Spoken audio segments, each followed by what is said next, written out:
Good morning, Namo Buddhaya. Jumpa lagi dengan Teacher Mita dalam video pembelajaran 4, subtema 3, energi alternatif, tema 2, selalu berhemat energi. Bagaimana kabarnya hari ini, Ananda teacher sekalian? Teacher berharap Ananda sekalian dalam keadaan sehat, semangat, dan tetap ceria.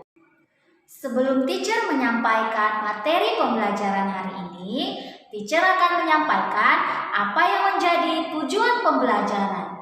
Yang menjadi tujuan pembelajaran kita adalah yang pertama, setelah mengamati, siswa mampu menganalisis pelaksanaan hak dan kewajiban pada masyarakat sekitar dengan teliti.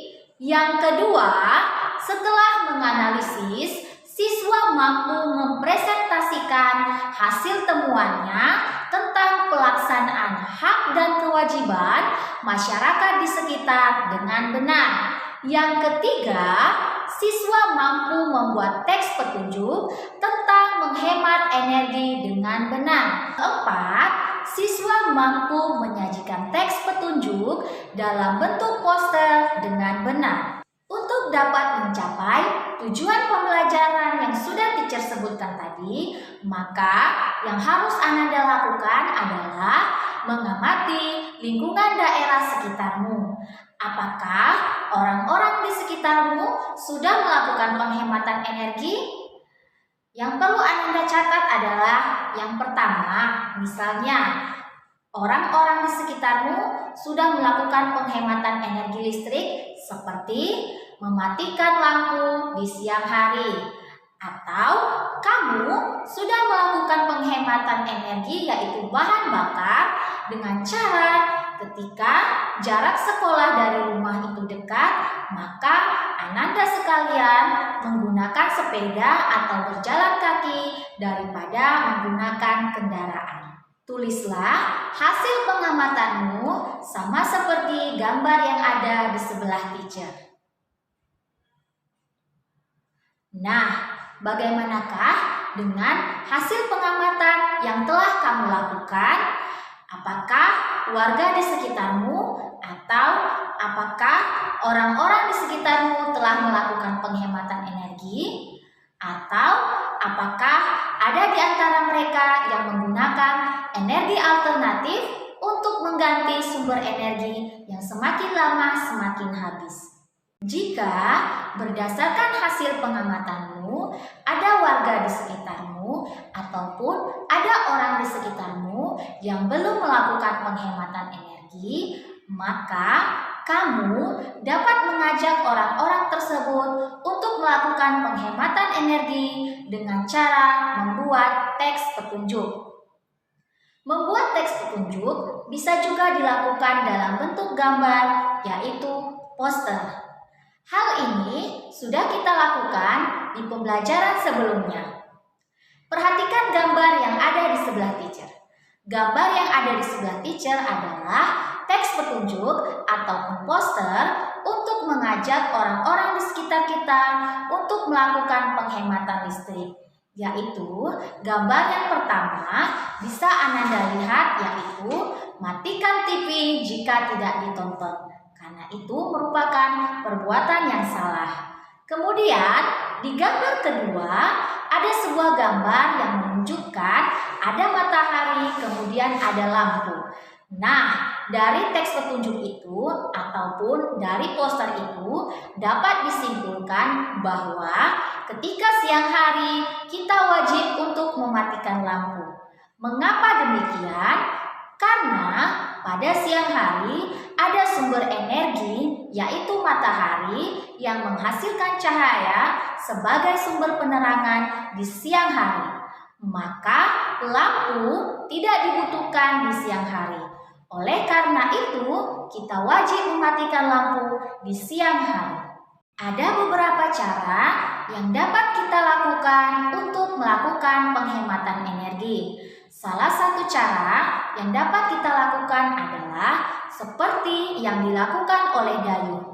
Bagaimanakah Dayung menghemat energi? Berikut cara yang dilakukan Dayung untuk menghemat energi ketika memasak air. Ada beberapa hal yang harus diperhatikan, yaitu yang pertama, pastikan ukuran air yang diperlukan. Ketika air kurang, kita perlu memasak kembali air itu, sehingga kita membutuhkan energi untuk memasak air itu kembali. Yang kedua, gunakan panci yang sesuai untuk air yang dimasak. Ketika wadah yang kita gunakan terlalu besar dan air yang kita masak sedikit, maka kita akan melakukan pemborosan energi. Ketiga, ketika memasak air, panci harus dalam keadaan tertutup. Mengapa demikian? Karena air akan lebih cepat mendidih ketika panci ditutup. Sehingga saat kita tidak menutup panci, maka akan lebih banyak energi yang terbuang sia-sia. Hal ini dapat diterapkan di rumah ya, namun harus diingat, harus dengan bantuan dan bimbingan orang dewasa di sekitarmu. Pelaksanaan hak dan kewajiban dalam pemanfaatan energi harus berjalan seimbang.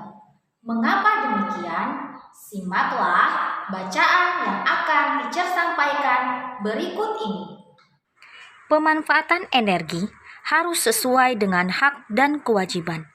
Energi ada yang selalu tersedia dan berlimpah jumlahnya, seperti energi angin, air, dan panas matahari.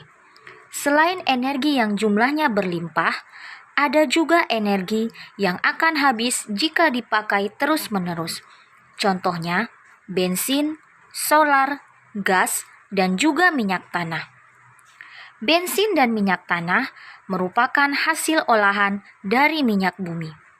Minyak bumi terdapat di dalam perut bumi yang pembentukannya membutuhkan waktu yang sangat lama. Hal ini karena minyak bumi merupakan bahan bakar fosil yang berasal dari tumbuhan dan hewan-hewan yang terkubur selama jutaan tahun. Oleh karena proses pembentukan yang lama, sumber energi seperti minyak bumi dan gas alam akan habis jika terus dipakai. Berdasarkan hasil perhitungan para ahli, minyak bumi akan habis dalam waktu 30 tahun ke depan. Sementara itu, gas alam akan habis dalam 47 tahun ke depan. Dan batu bara akan habis dalam waktu 193 tahun ke depan. Agar kita tetap dapat menggunakan sumber energi tersebut lebih lama, kita perlu menghemat energi. Menghemat energi merupakan tanggung jawab bersama. Tujuan menghemat energi adalah agar energi yang ada di alam tidak cepat habis. Oleh karena itu, diperlukan kesadaran kita bersama untuk selalu berusaha menghemat penggunaan energi. Demikianlah materi pembelajaran hari ini. Teacher berharap Ananda sekalian dapat mengerti dan memahami apa yang menjadi materi pembelajaran kita hari ini. Tetap selalu semangat untuk belajar dan berlatih di rumah. Dan tetap ingat, tetap jaga protokol hidup kesehatan. Mari kita putus mata rantai COVID-19. Goodbye